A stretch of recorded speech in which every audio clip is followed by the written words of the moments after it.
In the last video, we examined how evidence can be used to build a rational, persuasive message. In this video, we will explore appeals to emotion. It is important to note at the outset, however, that a persuader can appeal to an audience's rationality and emotions at the same time.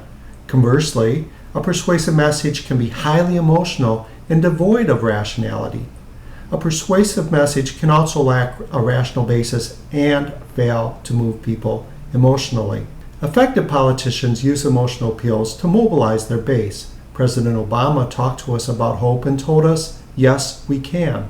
In a different era, an evil genius mobilized his base by referring to the motherland and helping a country defeated in the planet's First World War to feel good enough about itself to make a second attempt. Some ministers appeal to fear, such as the threat of eternal damnation, to encourage acceptance of their message. The image of the Grim Reaper has been used in many ways over the years in advertising to get us to consider the full consequences of our actions. You are much more likely to encounter appeals to humor than appeals to fear in advertising, however. In this video, I will be introducing you to persuasion research on 5 types of emotional appeals. Let us begin with the most studied emotional appeal, the fear appeal. In an earlier video, I used a theory of fear appeals, the extended parallel process model, to illustrate theoretical thinking. In this video, we will focus on some of the core ideas taken from research. The first thing we need to understand is that a scary, high-threat message will not necessarily arouse fear in a person. The threat has to be believable to get a fear response. For example, if you tell me that marijuana will make its users go mad, you are unlikely to be believed. Reefer madness propaganda just won't work in this century. Your appeal must also be relevant to arouse fear. A message on the dangers of red meat will not arouse fear in a vegetarian. It's not relevant. Your fear appeal must also be novel.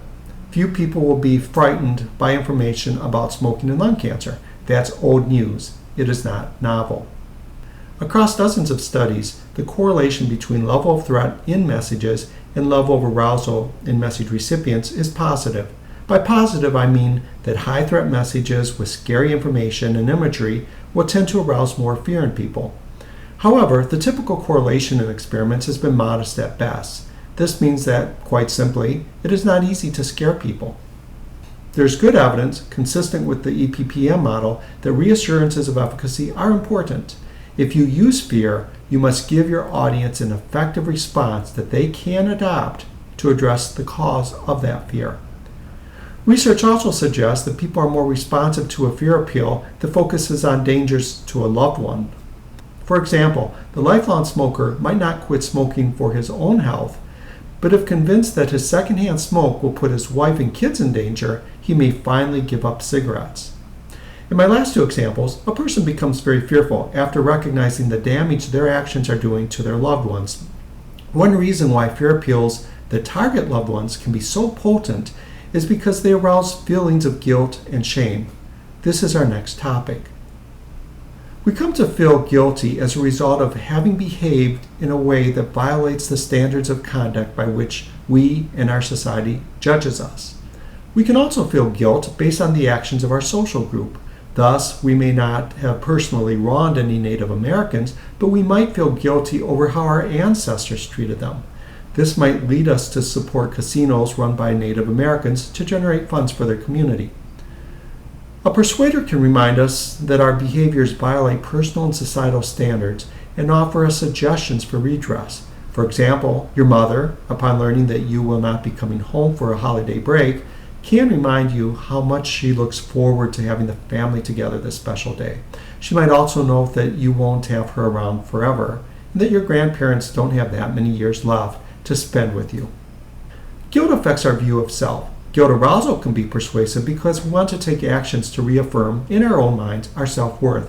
You can feel like a good child again by going to mom's home for the holidays. You can feel like a good person by voting to allow Native Americans to have their revenue-generating casinos. Less research has been carried out on guilt appeals than on fear appeals. The research that has been done suggests that guilt appeals should be mild to moderate in strength. A strong attempt to arouse guilt will likely sound like blame. Blame messages will make your audience defensive. Humor is used often in persuasive discourse. In public speaking, one is often told to begin with a joke. There are even books of jokes for the public speaker. It has also been estimated that humor is used in 20 to 40% of advertisements. The most consistent effect of humor is the ability to get individuals to attend to a message. Studies in advertising have found higher readership scores for print advertisements that make use of humor. People like funny. One might argue that humor will interfere with message comprehension. In fact, there's little support for such conjecture. We seem perfectly capable of laughing and learning at the same time. Furthermore, there's no reason why the basis of humor cannot be consistent with the core ideas in a persuasive message. People can generate humor that is topic relevant. There's also no evidence that humor generally helps or hurts recall of the specific persuasive arguments presented in a persuasive message. Humor, if relevant to the message, is unlikely to hurt the credibility of the sponsor and has occasionally been found to enhance it. On the other hand, irrelevant or inappropriate humor can hurt credibility.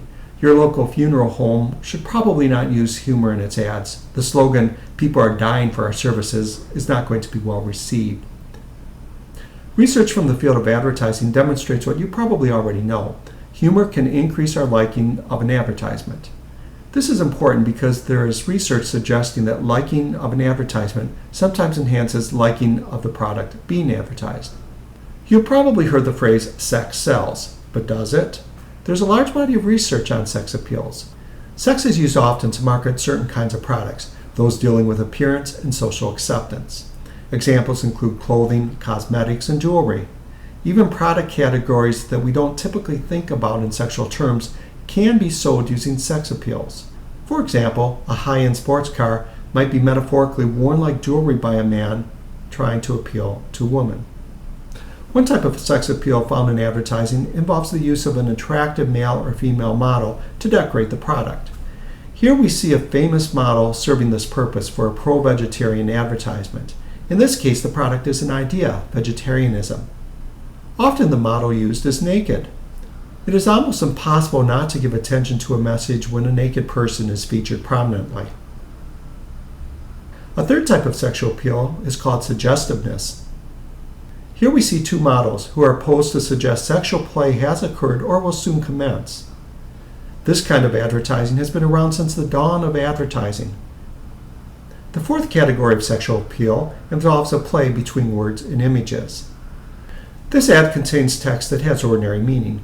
However, when juxtaposed against a provocative image, the word blow and the phrase 7-incher take on new and indecent meanings. Sexually explicit ads do get our attention. It is difficult not to look at such images, especially when the person in the image is looking back at us.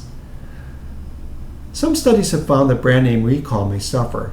We remember seeing the image but can't remember what the ad was for. Advertisers deal with this by displaying their brand name prominently next to the image. Thus, a Calvin Klein magazine ad might show a sexy nude person with just the words Calvin Klein and no other text.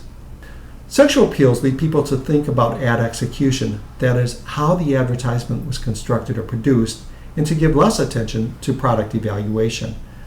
Like humor, the effects of sexual images in advertising depends on whether or not the images are used appropriately.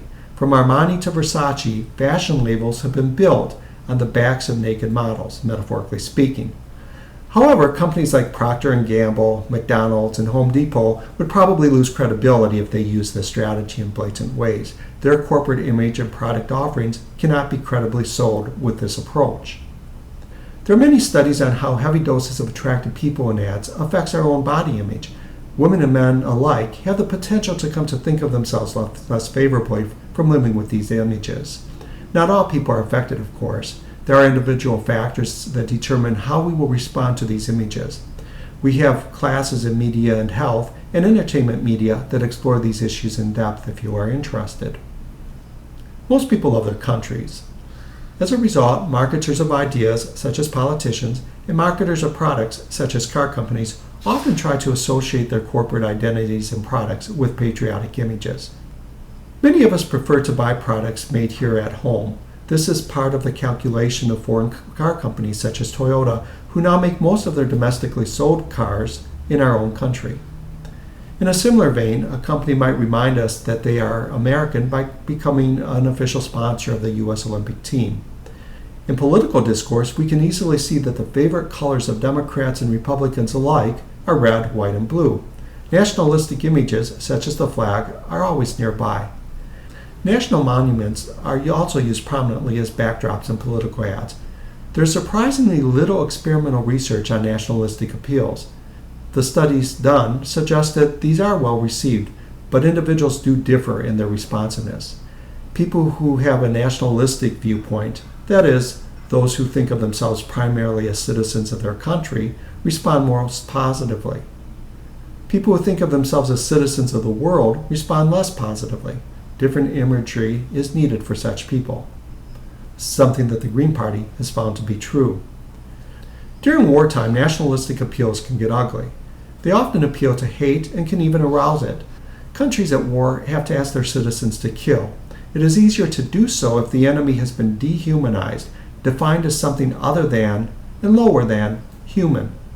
Consider how we portrayed the Japanese people during World War II. U.S. war posters used the derogatory J word, Jap, to denote the enemy.